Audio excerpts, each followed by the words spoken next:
Lebanon ದಾಳಿ ಬಳಿಕ ಮಾತುಕತೆಗೆ ಮುಂದಾಗಿದೆ ಇಸ್ರೇಲ್. ಲೆಬನಾನ್ ಜೊತೆ ಮಾತುಕತೆಗೆ ಸಿದ್ಧ ಅಂತ ಇಸ್ರೇಲ್ ಪ್ರಧಾನಿ ಬೆಂಜಮಿನ್ ನೇತನ್ಯಾಹು ಹೇಳಿದ. ಬಹಳ ಇಂಟ್ರೆಸ್ಟಿಂಗ್ ಇದು.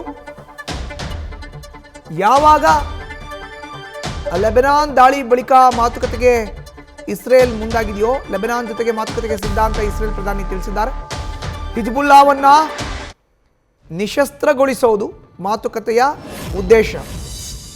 ಬೈರೂತ್ ಮೇಲೆ ಇಸ್ರೇಲ್ ದಾಳಿಯಿಂದ 303 ಮಂದಿ ಸಾವನ್ನಪ್ಪಿದ್ದಾರೆ. ಈ ದಾಳಿಯ ಬೆನ್ನಲ್ಲೇ ಮಾತುಕತೆಗೆ ನೇತನ್ಯಾಹು ಈಗ ನಾವು ಸಿದ್ಧ, ಮುಂದಿದ್ದೀವಿ, ನಾವು ರೆಡಿ ಇದ್ದೀವಿ ಅನ್ನೋ ಒಂದು ಮಾತನ್ನು ಹೇಳಿದ್ದಾರೆ. ವೆರಿ ಇಂಟ್ರೆಸ್ಟಿಂಗ್ ಡೆವಲಪ್ಮೆಂಟ್ ಇದು.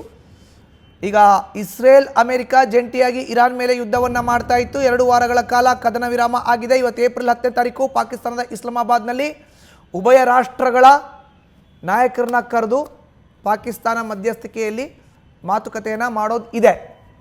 ಇನ್ನೊಂದು ಕಡೆ ಇಸ್ರೇಲ್ ಪ್ರಧಾನಿ ಬೆಂಜಮಿನ್ ನೇತನ್ಯಾಹು ಹೇಳ್ತಾ ಇದ್ದಾರೆ, ಲೆಬನಾನ್ ದಾಳಿ ಬಳಿಕ ನಾವು ಮಾತುಕತೆಗೆ ಮುಂದಾಗಿದ್ದೇವೆ. ಹಿಜ್ಬುಲ್ಲಾವನ್ನು ನಿಶಸ್ತ್ರಗೊಳಿಸೋದು ಮಾತುಕತೆಯ ಉದ್ದೇಶ ಅಂತ.